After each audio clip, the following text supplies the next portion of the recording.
立法會主席。The President.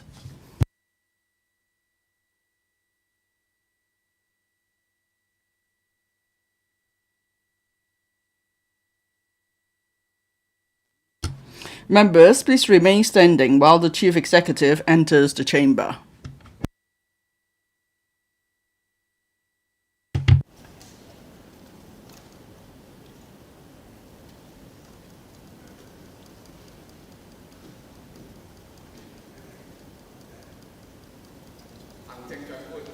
The Chief Executive.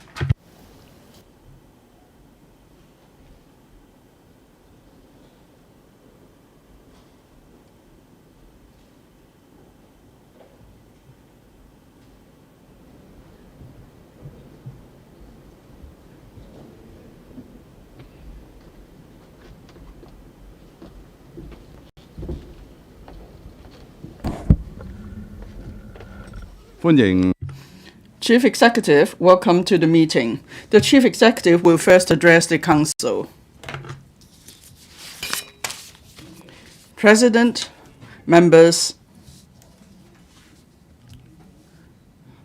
the purpose of me proposing the Chief Executive interactive exchange question and answer session is because that as we have patriots administering Hong Kong and an executive government, we would like to create more value for our work. I'm grateful to members for their active participation in the last interactive exchange question and answer session, and the effect of the session has been proven.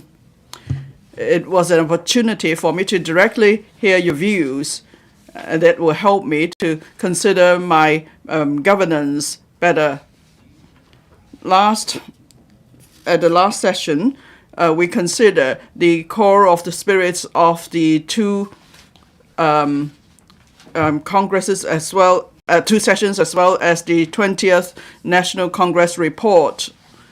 So we explore certain subjects. Today, I would like to explore or have exchanges with members on another three subjects in the 20th National Congress report. The first one is the cultural and creative industries development. Second one is the rule of law development, and the third one is emergency response and safety. The first session exploring the development of culture and creative industries that will bring about immense opportunities to the development of the country.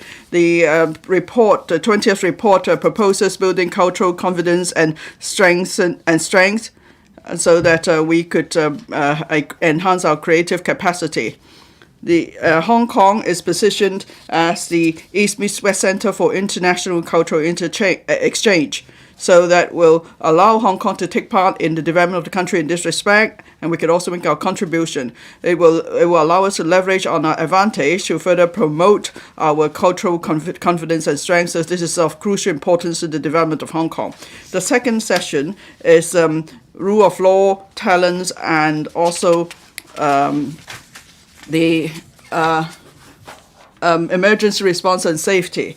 Well, that's in the 20th National Congress report. It proposes that there need to advance the rule of law in Hong Kong, in particular in relation to the advancement of the rule of law in domestic and foreign related affairs. So in Hong Kong, we have the advantage of legal talent. So can we leverage on such advantage to consolidate our position in Hong Kong in this respect? And we could also be the connector between the country and the rest of the world in terms of legal exchanges. And then on emergency response and safety, the 20th Congress report proposes that we need to enhance our capacity for disaster prevention, mitigation and relief, and for responding to and providing support during major public emergencies. We also need to strengthen regional emergency response capacity. In Hong Kong, we have years of experience, and we've built up our capacity in relation to emergency response. The cross-departmental teams have the expertise and the training and experience. So can we further leverage on that advantage so that we could create a joint emergency response system for the GBA, and there could be joint prevention and control. We could complement each other's strengths, and so we could enhance our capacity in handling emergencies. So these are the 3 topics in the 20th Congress report. At the last interactive exchange session, we talk about safety, stability, and also development and happiness. So this is to carry on from those themes, and today we're considering these topics because these are areas where we have an advantage and there will be immense development opportunities for Hong Kong. So I hope members will consider the macro picture, and we could have good exchange here, and then I'll be able to work with you to build a better Hong Kong. The session will comprise 2 parts. The details are set out in the appendix to the script. Members have been informed that the speaking time limit for each member is 2 minutes. Members may put questions to the Chief Executive or express their views or both when they speak. The topic of the first part is the development of the arts and culture industry. Members who wish to speak in this part, please press the request to speak button. Chief Executive, please speak on part 1 first. President, the topic of part 1 is cultural and creative industries development is based on Chapter 8 of the 20th National Congress report. This chapter is about building cultural confidence and strength, enhancing the soft cultural power of the country, and also the appeal of Chinese culture. So there's a need to develop the cultural and creative industries. This is about putting the social well-being first. This is and then we need to also have a better market system. And then the report also says that we have to make sure there is positive interplay of culture and tourism, and advance deeper integration of the 2 sectors. We also need to extend the reach and appeal of Chinese civilization, and we need to accelerate the development of China's discourse and narrative systems, better tell China's stories and make China's voice heard. Now, we have set up the Mega Arts and Cultural Events Fund. That's what I announced in the policy address. This will provide opportunities for the local industries, and also this is to promote cultural exchange between Hong Kong and the rest of the world that will promote the development of arts and culture as a whole. For example, the Basel Hong Kong Art Central 2023 brought in some 66,000 visitors and 40,000 visitors respectively. So this is a successful example of positive interplay of culture and tourism. Hong Kong is an international metropolis. We enjoy various advantages in particular where the East meets West. So we could showcase our cultural strengths on the international stage. And then we could also be the network for connecting the world and the mainland. Now we have world-class cultural facilities such as the M+ Museum and the Hong Kong Palace Museum. We also regularly host a Basel, Hong Kong, and other world-class mega events. In the 14th 5-year national plan, Hong Kong is positioned to be developed into the East meets West Center for International Cultural Exchange. So there is plenty of room for further development in Hong Kong in this respect. So I'd like to consult members on how we can leverage on our existing strengths and promote the development of the arts and culture industries. And how can we encourage investment in cultural and creative industries, and also make sure there is proper matching with local creative units and collaboration. Now, the 20th Congress report has important guiding reference for our development. So I would like to now hear members' views and also take your questions. Thank you. Mr. Yang Wing-Kit. Thank you.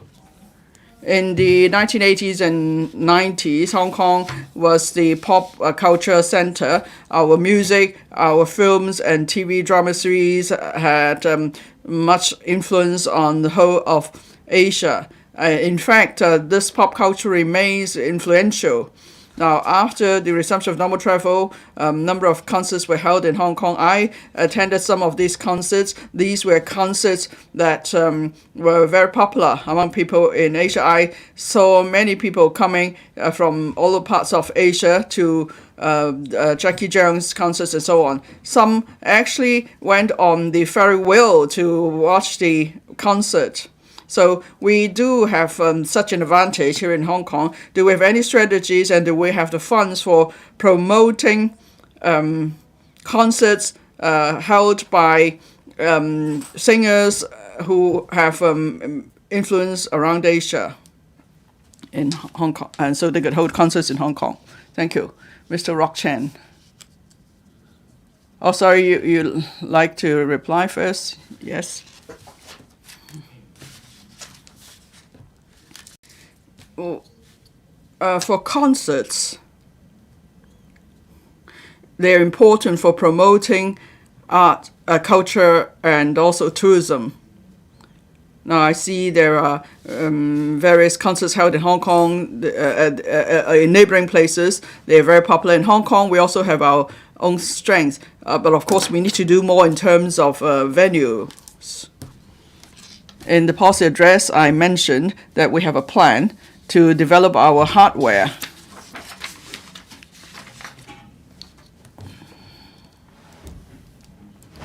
And on promoting other aspects of cultural and creative industries development, well, we have various funds and schemes to help the arts, to the culture and creative industries.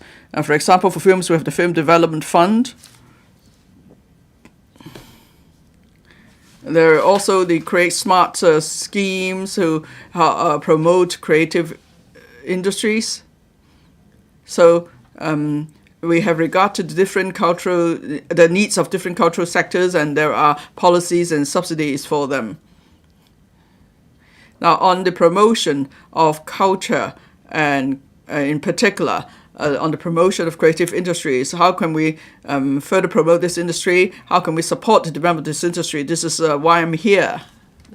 I'd like to hear your views on that. Now, in terms of hardware and funding, in terms of policy, we have the Culture Commission to promote development. There are also various proposals put forward. Now, on the promotion of arts and culture in the past, our effort was fragmented, but now there is the Culture, Sports and Tourism Bureau overseeing everything. And then we have the Culture Commission. A blueprint will be formulated, so there will be a solid policy on promoting culture and arts.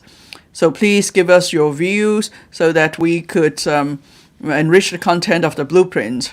Thank you. Mr. Rock Chen.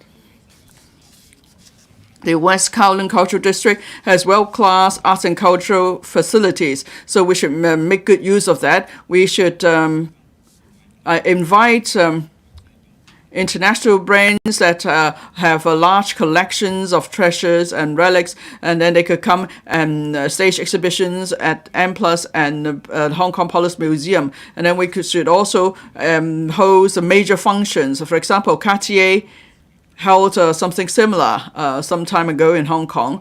And we should also encourage the inclusion of arts and cultural facilities in private developments. They could also include exhibition galleries and theaters in their private developments. And then we could make use of 3D techniques and other digital techniques for creating arts and cultural content. And also with the use of technology facilities, there could be a good interactive experience for people who visit these exhibitions, and there could be a whole production chain, on creation of software, content,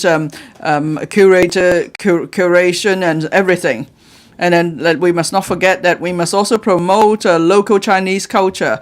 Well, we have the International Dragon Boat race, which is a very successful example. We could also have international line dance competition, or international fire dragon dance competition during Mid-Autumn Festival. We could then bring more people who come to Hong Kong to enjoy such competitions, and this will allow such mega events to engage the youth better and also make them more international. Thank you.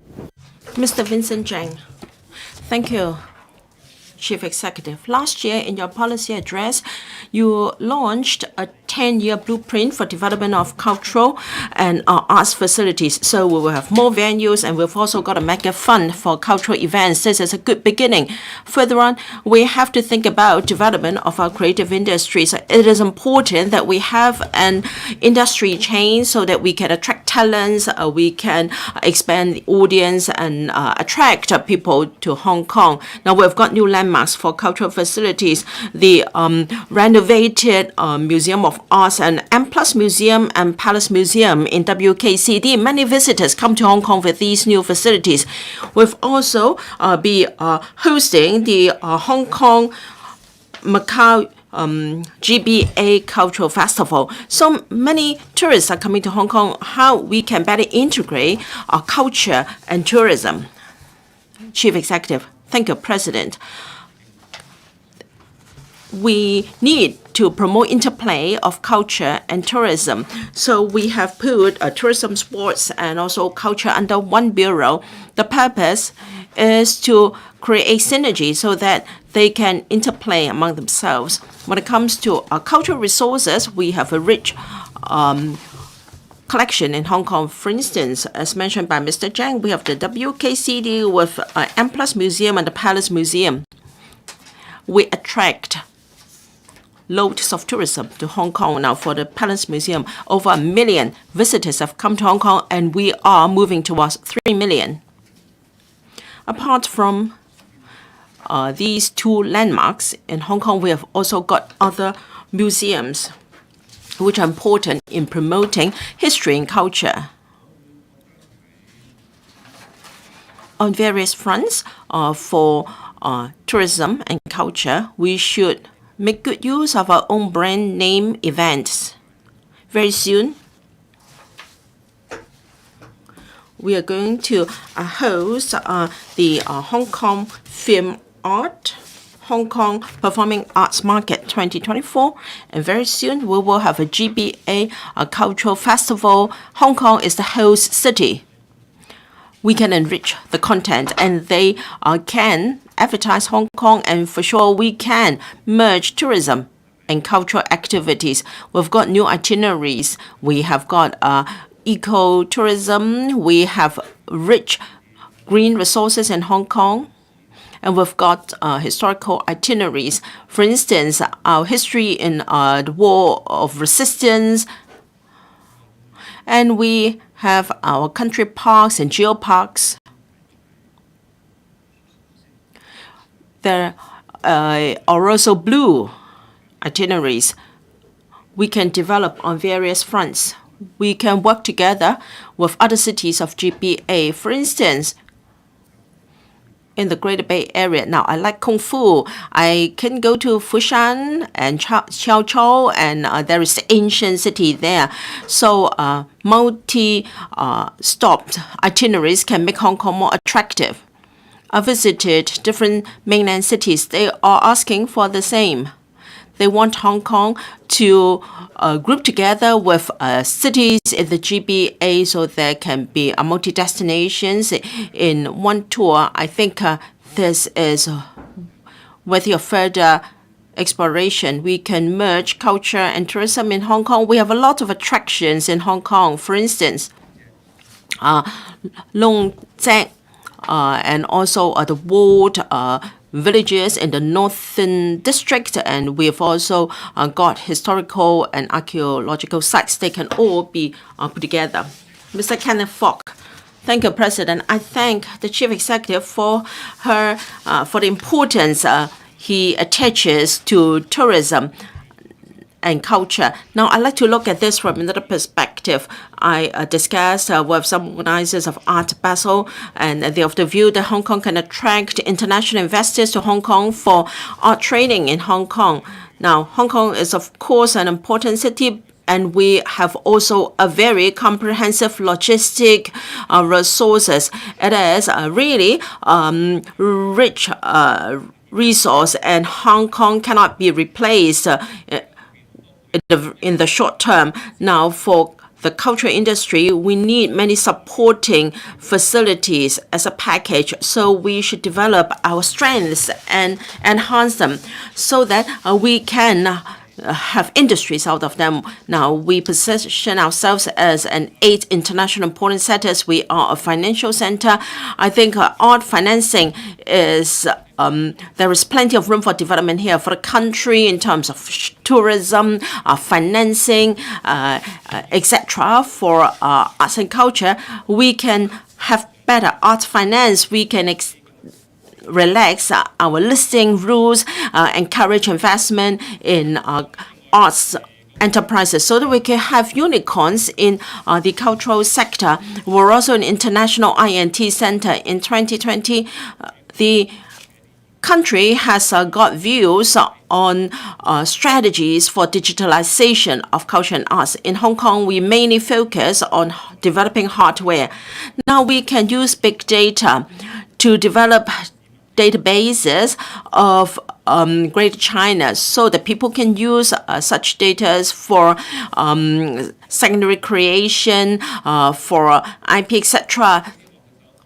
Time is limited. I hope the administration can consider the merging of our traditional industries and creativity. Now we focus on the cultural people, can finance, logistics, and traditional art INT people can work together to contribute to this sector. Thank you, Chief Executive.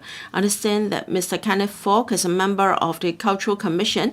I thank him for his contribution. He has some very insightful views. I am happy to have opinions from people like Mr. Kenneth Fok because he is so passionate in promoting cultural development in Hong Kong. I can feel his enthusiasm. I'm confident that your involvement in the Culture Commission can give us very good views. People are saying that it's important we have the right people to promote culture. Now you are such a handsome man. I believe you can help us to promote culture in Hong Kong. The Commission has a few important missions, and that is to promote a blueprint for development of arts and creative industries. This is exactly relevant to what Mr. Kenneth Fok said just now. The reason why I want to exchange views with the Council on this theme is about financing. Can we help the financing and listing of relevant enterprises? Yes, we can discuss this because we have INT companies given special arrangements for their listing. As for how we can help the cultural sector as well, yes, we can explore that. The first thing is to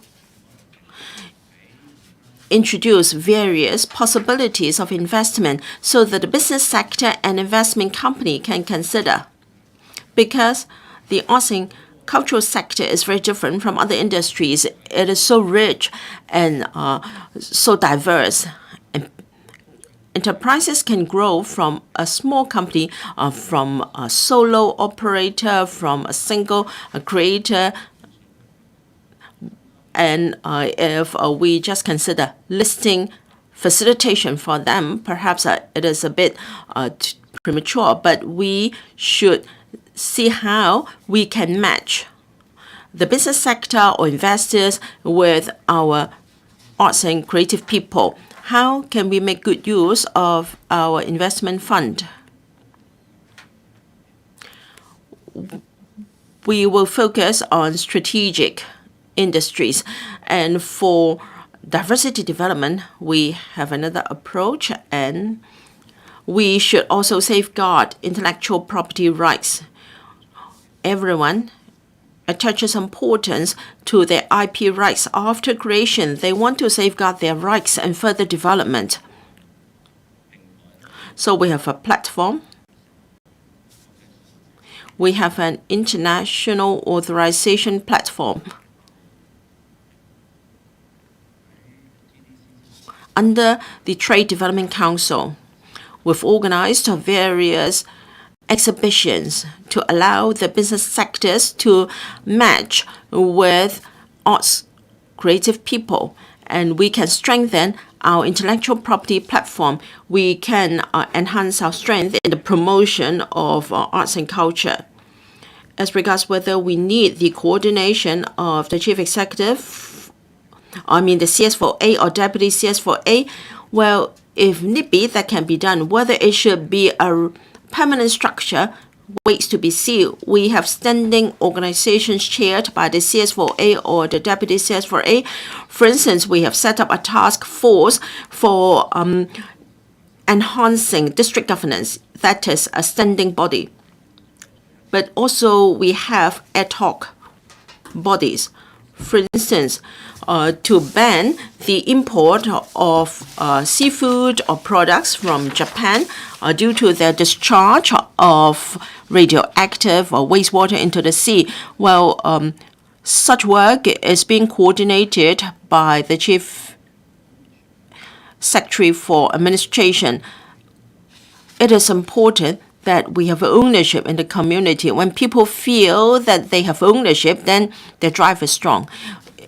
For a high-level steering committee chaired by the CS4A, yes, it is a good thing, but I have to strengthen the ownership of individual bureaus so that they can be more involved. So high-level task force chaired or coordinated by the CS4A or deputy CS4A will be set up when the need arises. Dr. Tan Yue Hang. Thank you, President. Good morning, Chief Executive. Recently, Hong Kong has got a few cultural exchange sessions. We have got music, concerts, and also exhibitions of national treasures. Now, all these were sponsored, organized by China-owned enterprises or Chinese enterprises. These enterprises have contributed to Hong Kong, and they have also played a role in building arts and culture in Hong Kong. So, Chief Executive, for Chinese enterprises, in terms of their role in promoting arts and culture in Hong Kong, what is your expectations for them? Chief Executive, I thank Dr. Tang for giving me the opportunity to speak in Putonghua for the first time in this council. I'll try my best, and do correct me if you see fit. Now, expectations for Chinese enterprises, well, I have very high expectations for them. In 2019, we had the Black Cloud violence, and now in the development of Hong Kong, I'm of the view that Chinese enterprises have a great role to play in terms of provision of funds, setting up of network, and provision of talents, etc. So for the promotion of arts and culture, of course, Chinese enterprises can have major contribution. I've seen Chinese enterprises organizing very popular events, including concerts and exhibitions. I would like to hear from Dr. Tan in terms of network building. China enterprises have their strengths, and they have their strengths in resources and talents. And Chinese enterprises can leverage their strengths and advantages to promote the industrialization of arts and culture. Dr. Tan. Thank you, Chief Executive. On this, I've got two considerations. First, China enterprises should introduce overseas and mainland resources to Hong Kong in exhibitions and concerts and performances. In particular, they should introduce mainland cultural resources to Hong Kong, to our schools, to our community. We've got the M+ Museum and the Palace Museum. These are major events. And then we've got schools and also civic venues. They can enrich our cultural exchange in Hong Kong. Chinese enterprises should be organizations to invite and to support and to participate in such events. Chinese enterprises should enhance their financial support for our cultural and performing organizations in Hong Kong. They should also introduce sizable cultural funds into Hong Kong. They should collaborate with local cultural organizations. They can set up cultural investment funds to enhance our community, and they can promote collaboration between Hong Kong and mainland performers, etc. Now, in 2024, we're going to have the GPA Arts and Culture Festival to be hosted in Hong Kong that can promote the integration of arts and finance. Thank you.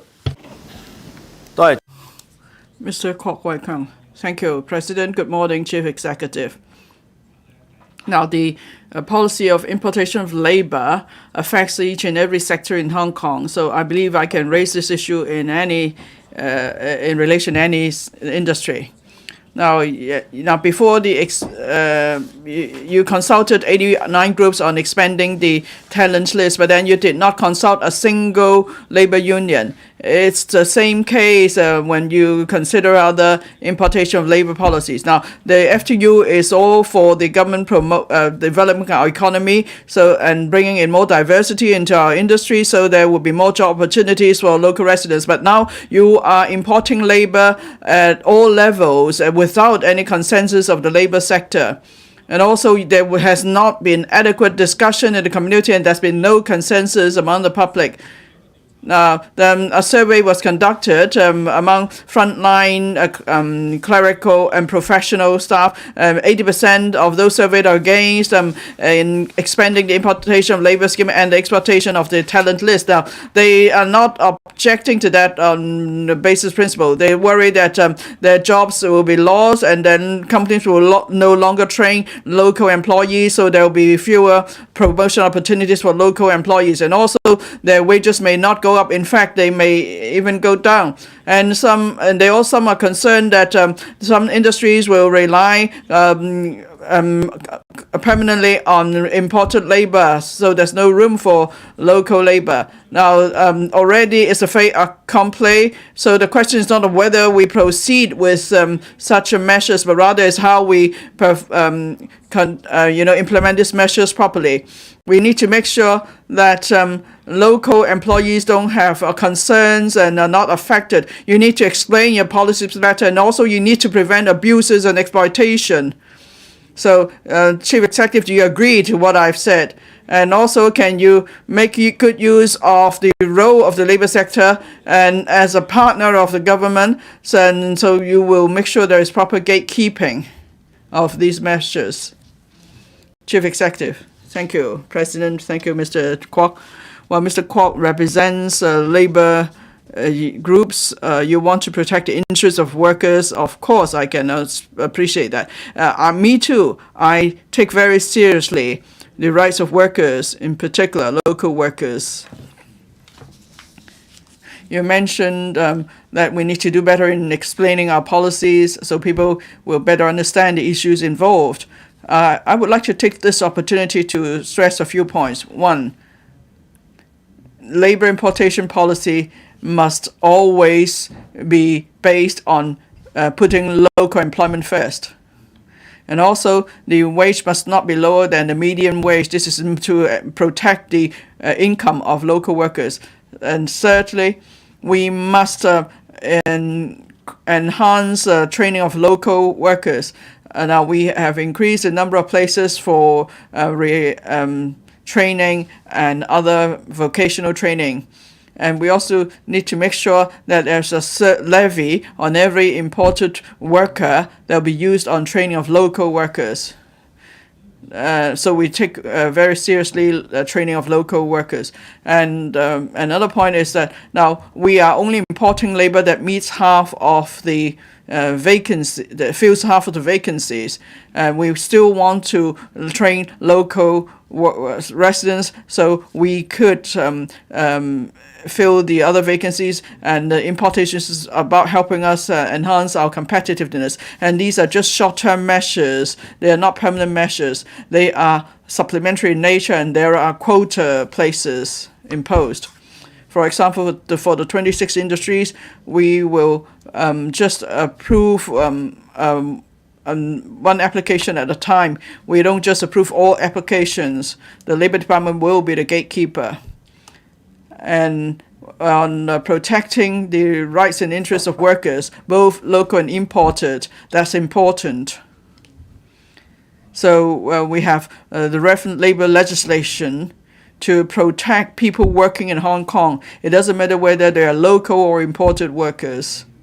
In any case, my focus is on local workers first. That is our policy. So local workers first. So that's why there is the legal protection to make sure there is equal treatment. But for other benefits and training opportunities, of course, they incline towards local residents.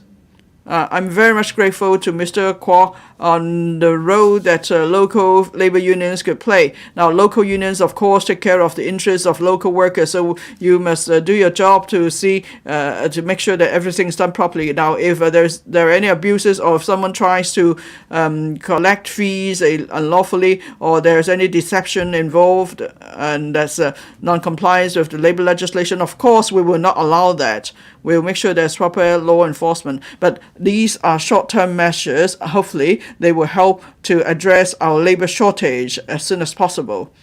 At the same time, we must try to train local residents as far as possible. We need to offer more opportunities to local workers. We need to enhance the competitiveness of local workers. And if necessary, we would also like to train them in other new skills and so on. Thank you. Chief Executive, do you wish to deliver a concluding speech for part one? Thank you, President. I thank you for the opportunity, but I want to allow more time for interaction with members, so I will only speak at the end. Part one ends. The topics of part two are rule of law and talents and emergency response and safety. Members who wish to speak in this part, please press the request to speak button. Chief Executive, please speak on part two. Thank you. For the second topic, rule of law, talents, and emergency response and safety. Again, they're based on the 20th Congress report. Chapter 7 of the report states that we need to advance the rule of law in China. And it also stresses the importance that we must advance the rule of law in domestic and foreign related affairs in coordinated manner. We must also train talents. And then there's need to speed up the development, the building of a rule of law society. We need to work hard to make respecting learning about observing and applying the law common practice throughout society. Now, Hong Kong has a robust legal system. We also have strong legal talents. And common law system is aligned with legal systems in many parts of the world, and we are also an important arbitration seat, and we've also set up the mediation preparatory office for mediation facilities in Hong Kong. That is the Mediation Preparatory Office on the establishment of an international organization that's set up in Hong Kong recently. And then we would like to build our capacity. And so as China builds its legal capacity, they will have strong demands for legal talent. So I'd like to consult members as to whether Hong Kong should take advantage of our existing strengths. And then we could build ourselves into an international legal talent training center. And also we could become an arbitration center in Asia. Can we contribute to the development of rule of law in China, and then Hong Kong could realize its value as well? because Hong Kong has this unique advantage of being the connector between the mainland and the world. And then on emergency response and safety, now in the 20th anniversary, 20th progress report, there's the mention of the need to establish an overall safety and emergency response framework. Then the public safety system needs to be improved, and so on. Now, the SAR government has set up various emergency response plans, say, in relation to natural disasters, dire bay incidents, and so on, where there are also regular drills across departments, so that we make sure that we have the capacity to handle major emergencies. And also, we sent a rescue and search team to Turkey. In the beginning of the year, we managed to save 4 who were stranded under the debris. Now, so Hong Kong has the necessary expertise, experience, and training in emergency response, but then in terms of hardware, there are limitations. For example, a few years ago, Super Typhoon Mangkhut hit Hong Kong. A large number of trees collapsed, and the traffic was brought to a standstill. And the emergencies far exceeded the capacity of Hong Kong. For example, we did not have enough electric saws to fell trees and so on. And then we also need to keep enhancing our hardware capacities, especially in terms of heavy equipment. So can Hong Kong leverage on our own advantage, and then we could build a joint prevention control mechanism with Greater Bay Area, so we could complement each other's strengths and build a joint emergency response system. And we have the expertise and the experience, and on the mainland they have large equipments. So perhaps then we could enhance our capacity to respond to major emergencies. Now, I am quoting the report, the 20th Congress report, so as to stimulate discussion with members. Mr. Ambrose Lam.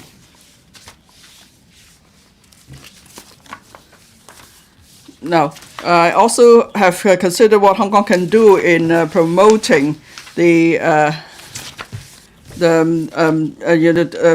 our contribution to the country's development or advancement on rule of law. Now we have a common law system. We invite overseas common law judges to sit on a court of final appeal, and so now Hong Kong has returned to motherland for 26 years, but then we are still very much in line with legal developments around the world. So certainly Hong Kong has the potential to become an international training base of talents for the international world and the mainland. Of course, in the past 3 decades, there have been much changes in the legal profession. Even in Hong Kong, there is much need for reforms so as to enhance the competitiveness of our lawyers and to nurture better talents. In terms of legal education, we do not have standardized admission system for legal students, and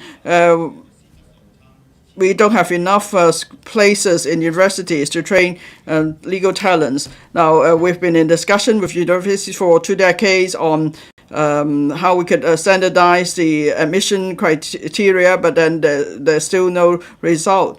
And we see mismatch. And then we want to train good legal talents.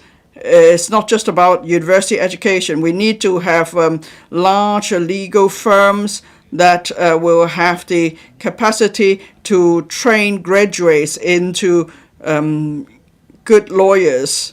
But then our model now is quite behind the times, and so that's why we are not competitive at all around the world. I and the law society are well aware of the problems. We try to address that, but there are many obstacles. Chief Executive, I thank Mr. Lam for his views. I have heard similar views on other occasions. This is worthy of further consideration. We should help the legal sector and its practitioners to expand the capacity and expand their network. I welcome further information from Mr. Lam so that we can work together. I understand that Law Society is working on this. It has got new measures for promotion. I have seen progress in this regard. We can continue to work hard on this. Dr. Hui Simon Lee. Thank you, President. Good morning, Chief Executive. I fully agree with what you said. Hong Kong can be a training base for legal practitioners. On the training of legal talents, I have two views to make. First, as mentioned by Presidency, and in his 20th National Congress report, he recognized the status of the common law system because it is a platform for exchange and interaction in legal issues. Hong Kong is renowned in terms of its common law system, and Hong Kong can be a good promotion platform for telling good stories of the mainland. Now, the GBA is also an important connection for the Belt and Road countries. Now, we are focused on the Middle East and also Asia-Pacific region. Our legal sector, however, has limited understanding of these areas. Now, we don't have enough knowledge of the legal system in the mainland, in the Middle East, and in other Southeast Asian countries. So I suggest we enhance our training support for our legal talents. For instance, we can have graduate programs in our universities. We can have research centers not focusing on common law. Now we can have a law school focusing on statute law and other legal systems so that we can nurture talents. While we are upgrading and transforming our economy, but we lack talents. For instance, our shipping center is transforming, but we're not talking about the traditional logistics industry, rather financial and logistics and professional services. In 2022 and for under the Maritime and Aviation Training Fund, well, we've only trained about 30 people using this fund. This scale of operation cannot support our upgrading and transformation. In this area, we have limited law firms, only 23 law firms that can provide maritime law services. So we need to train talents in these areas. Thank you, Dr. Lee, for your views. Dr. Dennis Lam. Thank you, President. Good morning, Chief Executive. The central government and the Ministry of Health back in 2005 signed a collaboration agreement for tackling major public health incidents. There is a contingency and mutual support agreement signed. 18 years have elapsed. Two major issues have happened. First, pandemic, the COVID-19 that has plagued us for 3 years, and also a development of GBA. Now, the three areas activated the emergency mechanism for the tracing of cases and for mutual notification. This collaboration has played a very important role in prevention and also tackling of the epidemic. Now, we allow northbound and southbound traffic between Hong Kong and the GBA. We really have a 1 hour living circle. There is busy interflow between the GBA cities. So any major public incident event is going to affect our other cities. So I agree that we should set up a joint contingency mechanism for joint prevention and joint mitigation. The Chief Executive is very visionary. So are you going to review the 18-year-old emergency collaboration mechanism so that we can cope with major events in the future? Thank you, Chief Executive. Thank you, Dr. Lam. You mentioned the contingency mechanism in fact, it's been reviewed. It was renewed or updated in 2018. So, just as what Dr. Lam said, we should keep reviewing and updating our mechanism. Well, in 2018, the public health emergency response mechanism was reviewed. That was the cooperation agreement on response mechanism for public health emergencies. It was signed and it was reviewed and renewed, updated in 2018. The mechanism was put to the test during the COVID-19 epidemic, and we have enhanced the mechanism during the period. After the fight against COVID-19, we have set up a communication mechanism in terms of data monitoring and exchange. We have a mechanism in terms of notification, tracing of cases, and also mutual support of resources and manpower and deployment. In the process, we put the mechanism to the test, and it was also strengthened with different health authorities of the mainland.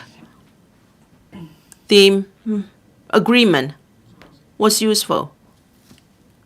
We succeeded in fighting the epidemic, and for our emergency mechanism, we enhanced our own mechanisms and also enhanced collaboration. During the process, I would require relevant departments, in particular the Secretary for Health, to continue to liaise with his counterparts in the mainland to maintain good communication. Since we have enhanced the mechanism, has been most useful in controlling similar public health emergencies. We are very confident, and for the emergency capacity, tackling capacity, we'll not just talk about public health incidents, but major disasters such as typhoons, the Daya Bay, should there be a radioactive leak, we have a mechanism to tackle those incidents. So in addition to infectious disease and public health incidents, we'll also talk about coordination mechanism for other incidents. Professor Mr. Shanghai Long, on Tuesday, I visited Hung Yun Wai border control point together with other members. Man Kam To on Shamjang side had a subsidence problem, so I have checked with the Security Bureau. I understand that the Security Bureau and also the Transport and Logistics Bureau were able to contact the other side within a matter of 2 or 3 hours, and they were able to address the problem. And they diverted traffic to Hung Yun Wai. So we need to commend the departments for their efforts. Now, I was just referring to a minor case, but we have seen major incidents in the past 3 years of COVID-19. We really had to enhance our ability in coping with emergencies. For instance, Mr. He Sheng of Macau, he only heard about a border crossing from the media, and Macau has already got electronic quota for distribution of face masks and also supplies to fight the pandemic. And back then we were scrambling for face masks ourselves. So we have to be well prepared to fight natural disasters and public health incidents and crises. After 3 years of the epidemic, I'd like to know whether we have any improvement in the management measures. Now, we should have a joint prevention and mitigation mechanism with other cities of the GBA. I'm more concerned about internal collaboration and coordination with the government and mobilization of the community to help in these incidents. Thank you. Interdepartmental organization. Now, for the fifth wave of the epidemic, there were issues reviewed, and we have already strengthened the system. We have got the government-wide mobilization mechanism. We can, at any time, mobilize 3 to 5% of the civil service. For instance, if we mobilize 5% of the 180,000 civil service, 9,000 civil servants will be available to help in the coordination of response to major events. For most of the tasks, they do not special training. In major events, we are short of hands to answer phone calls, to operate simple computer systems, etc. Our civil servants should be more than competent to handle such tasks, and also the distribution of supplies, and also people to help in the care of our community. We've enhanced our mobilization ability. We've also got care teams set up. They are important elements in the mechanism. I'm grateful to our care teams. They need some financial support from the government, but all members are very passionate, and they're very conscientious and dedicated. They are even more dedicated than ordinary employees. They are very into their work. More important still, for any emergency mechanism, there must be well planned and proper drills ahead, and coordination is important because in a major incident, we need interdepartmental coordination. We have a 3-tier level. If the gravity is such that it can be dealt with by the district itself, it will be done by the district. If we need departmental coordination, then departments will be responsible. And for more serious incident, then our bureaus will be involved in our emergency coordination center. It is headed by the Security Bureau. For more important or serious incident, myself is responsible. Since I assumed office, I have set up a new command structure to tackle the epidemic. We have set up a commanding team. In light of actual circumstances, we will activate our new command structure. Now, if our planning and drilling efforts are sufficient, then our Security Bureau can use its coordination mechanism in tackling major events. But equipment is even more important. In tackling emergencies, we need both software and hardware. As I said in my address, we are short of hardware. If we can set up an emergency mechanism within the GBA that can help Hong Kong. After all, we've only got a population of 7 million compared to the 80 million in the whole of GBA. I'm sure they are better equipped than we are.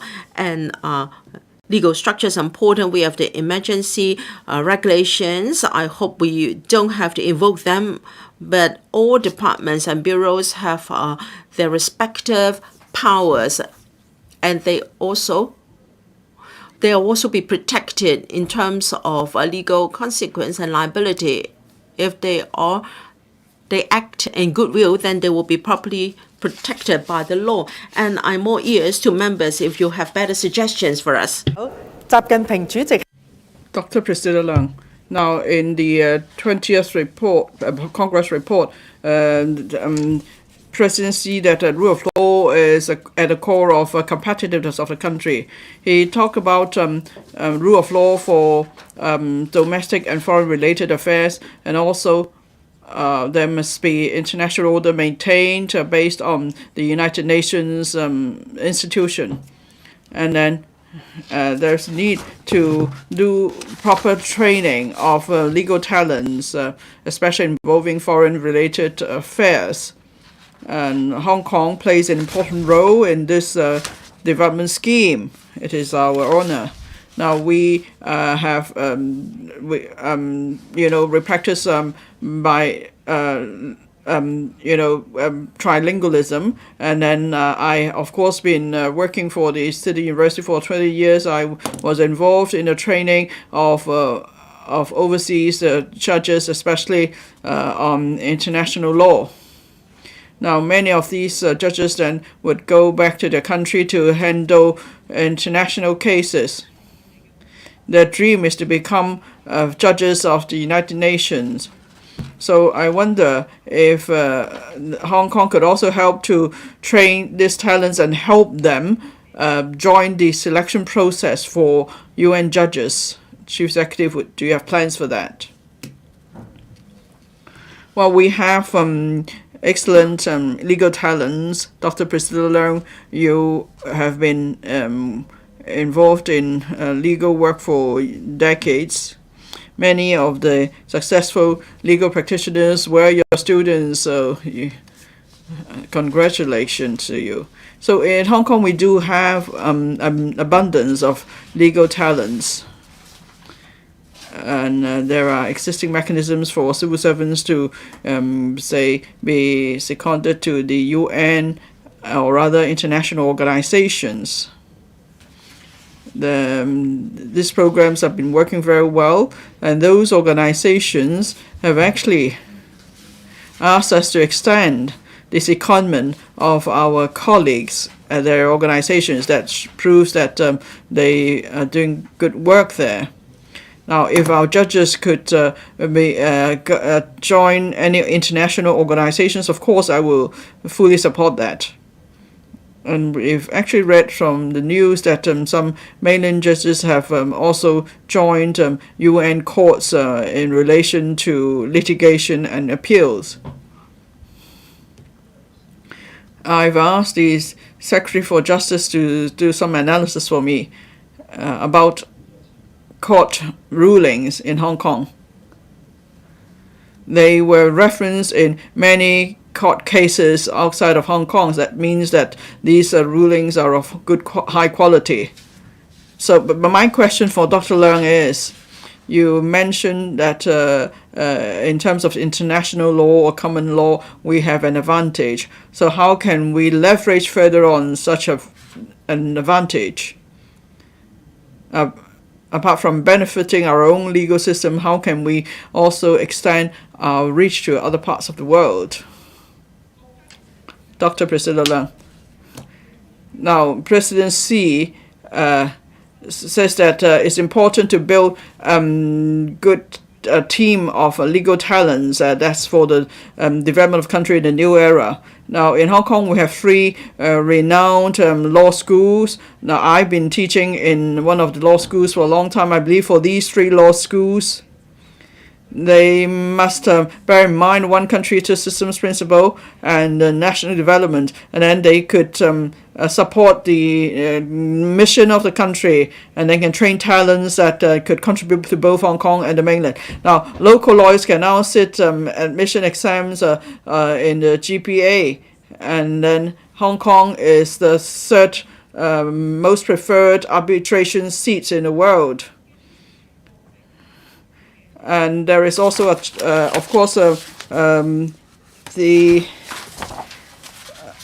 preparatory office of has been set up for mediation, and so that's why we could actually promote Hong Kong in this respect. Now, in Hong Kong, we have large markets. We could actually attract more young talents to come to work in Hong Kong. So apart from allowing local legal practitioners to go to practice in the GBA, I hope the 3 law schools would work together to not just train talents, legal talents for Hong Kong and the mainland. They should also learn about Islamic laws and other laws, and then we will certainly be very competitive, and that then we will be able to become true international legal hub. Dr. Lam, you just inspired me. So it's about a united effort that's very important. So we need to consolidate all the capacities in the legal sector, the two professional bodies, the universities, the government, and others that we have connection with. So it's important that we bring together all the talents. It's important. I think we should actually do that in all other fronts, so we could enhance our capacity and enhance the quality as well. Miss Elizabeth Court, while life is the most important, of course, I'm all for a joint emergency response system that will protect life and properties. Now, Mr. Chief Executive, you're an expert in this area. I could only share with you some of my views. I believe the government could work on 5 fronts. First, you could set up a regular communication mechanism with mainland authorities. And secondly, there could be a mechanism to share information. Now, we have a COP and also CSDI already in Hong Kong. So this could be linked to the Guangdong system in terms of emergency and disaster alert. This will ensure accuracy of information, and so there will be sharing of real-time information that's accurate. And thirdly, talent training. Now, there could be drills, of course. At the same time, there could be bases set up for training emergency talents, search and rescue talents. And fourthly, we need to have better storage capacities. So there could be green channel for the transportation of emergency supplies. And now, if we build this joint emergency response system, they could also promote the development of smart cities in GBA. Hong Kong could become the window for connecting to the rest of the world. And then in Hong Kong, we could set up an international platform. Now, in the GBA, there are now 3 emergency response platforms. In Guangzhou, they have this international humanitarian hub. And then in Chao Chao, there is another center. And then Jiangmen, there is new platform set up for. And so all these platforms together, they will link up different parts of the country and the world. And then they will have the capacity to work closely with Asia and other parts of the world, and together they could face the challenges of natural disasters and catastrophes. Now, the Middle East has built this international humanitarian city. This is something we could learn from as an experience, and I hope that we will be more committed and contribute more to the country's effort in promoting in enhancing our emergency response capacity. Thank you. Thank you, Ms. Quat. Ms. Quat has been a member of the panel on security for many years. You are well versed with security affairs. So I'm sure the Security Bureau is able to do a better job with the input from Ms. Quat. Now, we are now actively working on a joint emergency response system, and what you suggested are very similar to what we're doing with this system. So we are trying to build such a system with the different authorities on the mainland. I understand the Secretary for Security has already been in communication with the counterparts on the mainland. And the mainland authorities are also interested in a joint mechanism in the GBA. The Secretary for Security will soon be attending a major meeting on the issue. We'll make an announcement when the details are out. Thank you. Mr. Gary Chen. Thank you. You propose setting up joint emergency response system that complements the strengths of different cities.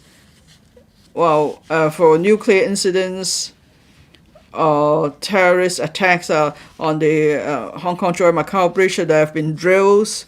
But then for Guangdong, Hong Kong, and Macau do not have cooperation mechanism for drills, if there should be a regional emergency, how can the three governments respond in a timely manner? For our search and rescue teams and facilities, how can they reach the scene at the first instance? Now, there are differences in the legal systems of the three places, how to make sure that they won't affect rescue efforts. Now, these are details, but they need to be worked out. So, Chief Executive, should you not take up discussion with the Guangdong and Macau governments as soon as possible on policies or individual incidents? Perhaps there could be drills and also response plans could be formulated in advance. Thank you. Chief Executive, well, Mr. Gary Chan has been the chairman of the panel on security for a long time, so that's why you're really discerning with your views. Yes, we do have that idea in mind. We know that for the joint mechanism, we need to also consider the laws of the three different places. So how can we make sure that it can be done? For example, for Zhenjiang Bay, say if unfortunately there's a major fire already, there is a joint firefighting plan in place that is a rescue first before notification, and that's the division of labor. For certain aspects, they're in line with our law, and then we could take up that responsibility. So if, say, there is certain equipment that must meet certain legal requirements before they can come to Hong Kong, we will prepare list mechanism so that will overcome the differences in our legal systems. So that's why we need such a mechanism to make sure that we could respond in time in accordance with the laws of the three places. For example, if there is a ship wreckage, we have already in place an emergency response plan, and mainland vessels could come into our waters to handle such case. So we've already thought about that. And then our common flying service could also help with rescue efforts in the GBA. It's been done before, actually. And if we take the experience of our search and rescue team in Turkey, that shows that when it comes to international rescue effort, as long as there are certain arrangements in advance, we could overcome the legal obstacles. Now, our rescue mission in Turkey was successful. The Fire Services Department in Hong Kong actually would like to apply to send medium-sized rescue team with the UN, and so they are applying for that, and then we will have the legal basis to take part in international rescue effort. And in any case, coming back to the three places, now there's plenty of room to overcome these issues, but we need to make a lot of advanced preparation. Thank you. Ms. Carmen Ken. Now, in the 20th Congress, National Congress report, you've already quoted from it in relation to promoting rule of law. Now, you say that we, as you mentioned, we have a robust legal system, we have good legal talents, and under the one country, two systems, we have the advantage of being backed by the mainland and being connected with the rest of the world. And we are the only city in the mainland that practices common law, so we could be aligned with common law jurisdictions elsewhere. So Hong Kong could definitely become training base for international legal talents, and we could consolidate our status and also contribute to the development of the country. So how can we do it? I think we need a high-level steering mechanism. For example, a steering committee led by the Secretary for Justice. Already there's the 2030 vision on promoting rule of law. There could be 2030 International Legal Talent 2030. You could set up such a proposal, and then you could bring together all the law schools in Hong Kong and the 2 legal professions, as well as the 30 legal representatives on the election committee, and then we could give training to local and other training legal talents in other places. Now there could be training on common law and continental law, and then there could also be studies on international law, and so then we will be able to train the rule of law talents that are most needed all around the world, and they could help also to tell good stories about Hong Kong. So what do you think of this proposal? Chief Executive, thank you, Ms. Khan. I fully agree with you. Steer and leadership are most important. To do it well, we need a strong leadership, and we must forge all forces and engage different sectors. I thank Ms. Khan for giving me the name. I think it will be most attractive to legal talents. International Legal Talent 2030 with a vision, but of course we can decide on the proper name later. I fully agree with Ms. Khan in strengthening our common law system and also legal law, yes. And as for mainland law, we may not have sufficient local talents for nurturing of talents familiar with the main law. Right now, we don't have, it is not our strength. What is your view on that, Ms. Khan? Now, based on not very complete information, now for training in common law, we have, now for mainland courts, we have a master degree program in our local law schools. But for training in mainland law, opportunities are limited. Now, for international legal talents, they should understand the common law system under one country, 2 systems. I believe the mainland would also like to better understand the advantages of the common law system.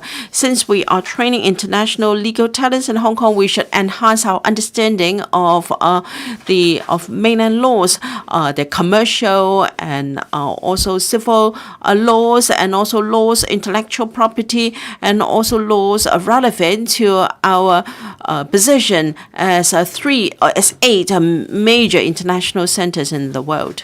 Chief Executive, I think Ms. Khan was suggesting that we can invite mainland experts, legal experts, to come to Hong Kong if we are to be a training base, and that can form a strong force for us. Yes, not to receive training here. I think even the trainers can come from the mainland and from other parts of the world, and together with our local talents. Mr. Holden Chow, thank you.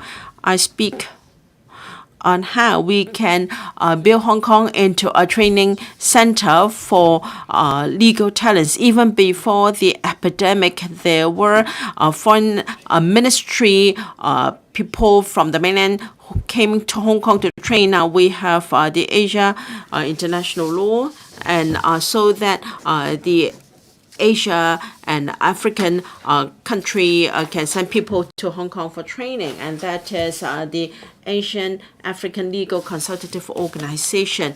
Now, with the support of the Ministry of Foreign Affairs, we can organize international training focusing on Belt and Road countries and countries that are friendly to the country. The government officials and diplomatic officials can come to Hong Kong for training in international law. They can be junior diplomatic personnel, or they can be outstanding law students. But if they have been trained in Hong Kong, we are building a proper network. If we have proper training of diplomatic officials from other parts of the world, then we are building up a brand name for ourselves, and people will come to Hong Kong automatically. Hong Kong will come to them automatically if they want training in international law, and this will echo President Xi's requirement that we can work in foreign-related affairs in terms of law in a coordinated manner. Chief Executive, I thank Mr. Chow for his suggestion. I'm sure we will be supported in the Belt and Road Initiative. Now we want to have connections in systems and legal systems and in talents. If we are to develop into an international training hub of legal talents, I'm sure that will be in line with the Belt and Road Initiative. I'm sure we will have support from the country. Now, my question is, when we want to promote training, now we have to take into account our position to develop into 8 major centers. Is it good to put it into context? For instance, IMP Center and also INT Center. I think the legal issues are involved. Mr. Holden Chow, thank you. If we are to be an international center, we have to encourage these international legal bodies to be domiciled in Hong Kong. For instance, take the UK's example. They no longer have container terminals, but they specialize in maritime law, insurance, and also leasing of vessels. Such offices are stationed in London. So that's why London is a world maritime or shipping center.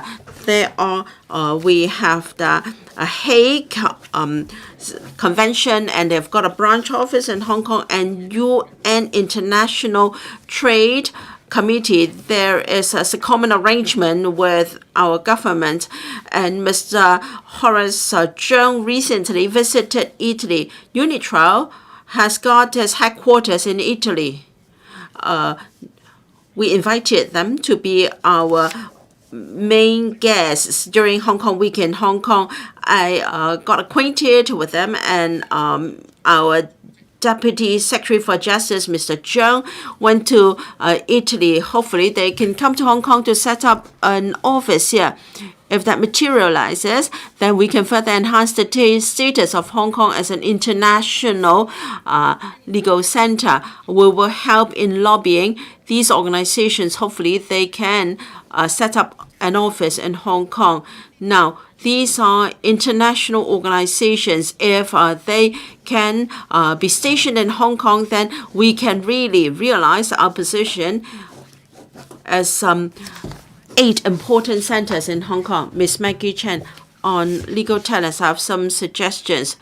We must train legal talents in modern days. We can have double degree programs covering law and AI and biotechnology and digital economy, etc., to suit the needs of the legal needs of a new age, so that Hong Kong can be a training base for international law, and we can promote our arbitration law. We should encourage different arbitration bodies to set up offices in Hong Kong that will enhance the systematic design of the mainland arbitration services.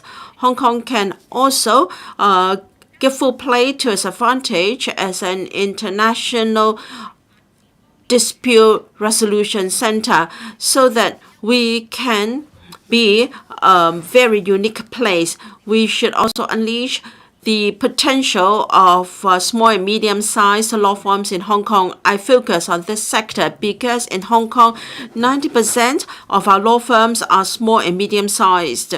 We should focus on the unique characteristics of these law firms so that they can unleash their potential. we can unleash the potential of most of the law firms in Hong Kong.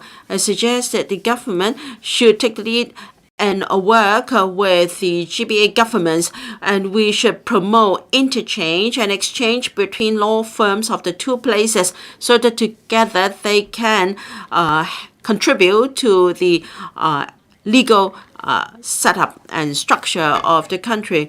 What is your response, Chief Executive? Thank you, Ms. Maggie Chen.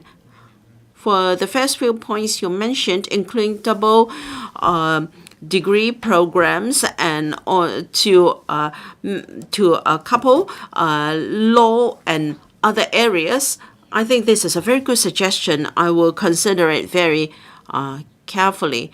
Regarding developing Hong Kong into an arbitration and dispute resolution service center, this is among one of the 8 important centers Hong Kong is going to become, and this is in line with our direction of development. That means we can give fuller play to our strengths in this regard. When it comes to assistance to small and medium-sized law firms, I understand that the DFJ has done a lot, including helping small and medium-sized law firms to develop further. We have examination for local lawyers so that after taking examination, they can practice in 9 cities in the GBA, and also developing partnership between local law firms and mainland law firms. The rules have been relaxed. This is all because of continual promotion and communication between Hong Kong and these authorities. I'm sure we can provide more training so that our lawyers can be more familiar with court proceedings in the mainland, and they can be more familiar with commercial and civil laws of the mainland.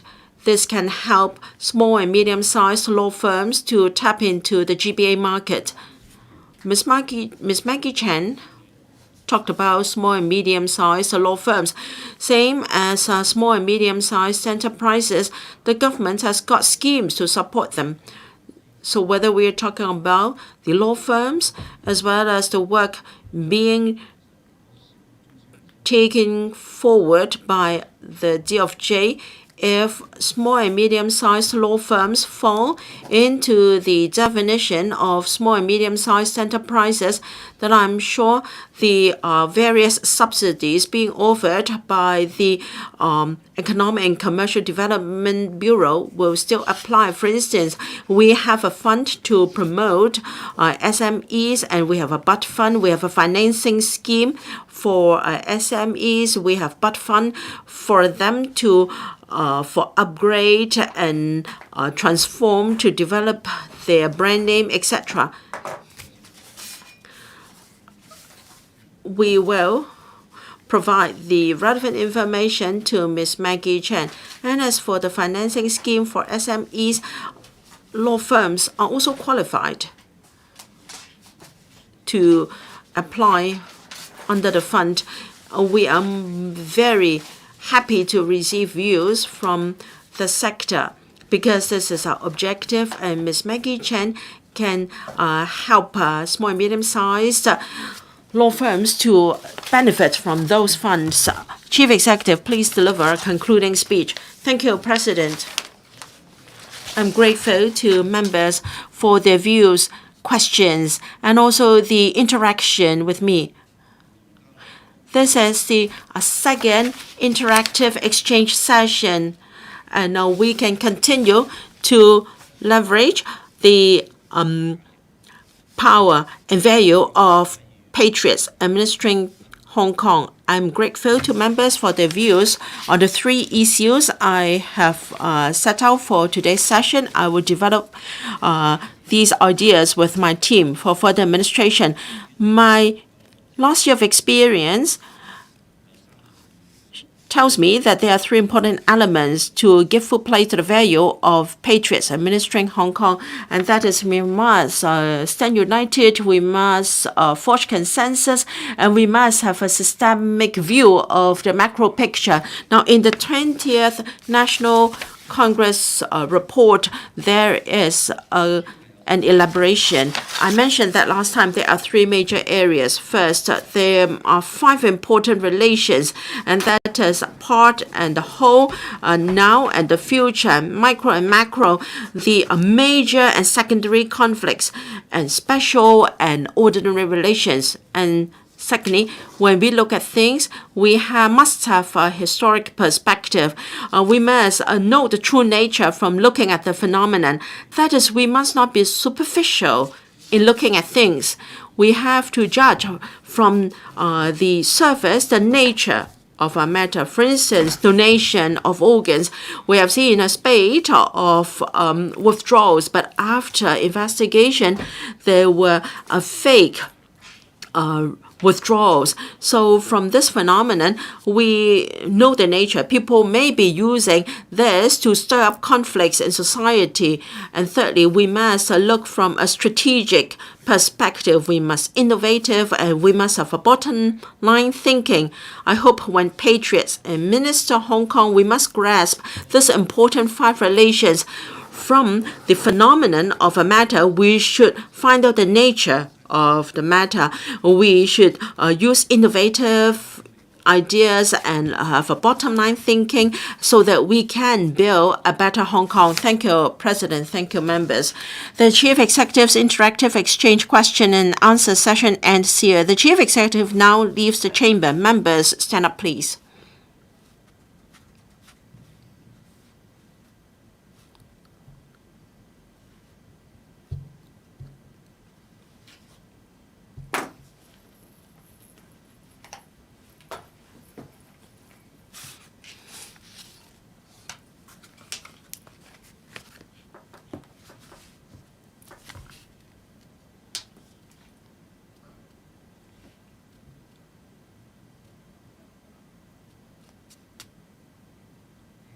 The Chief Executive's interactive exchange question and answer session ends now.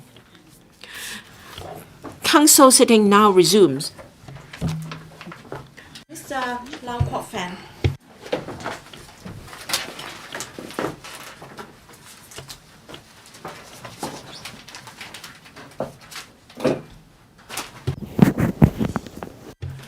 Thank you, President. I fully support the Development, Town Planning, Lands and Works Miscellaneous Amendments Bill 2022. This is a key bill. It's a landmark bill. This shows under the new term of government, we are boosting speed, efficiency, quantity, and quality. And this is a key step. We will see results shortly. The bill amends 6 ordinances. For primitive sites, it would take 4 years instead of 6 to speed-ready sites. For larger sites, the time would go down from 13 years to 7 years.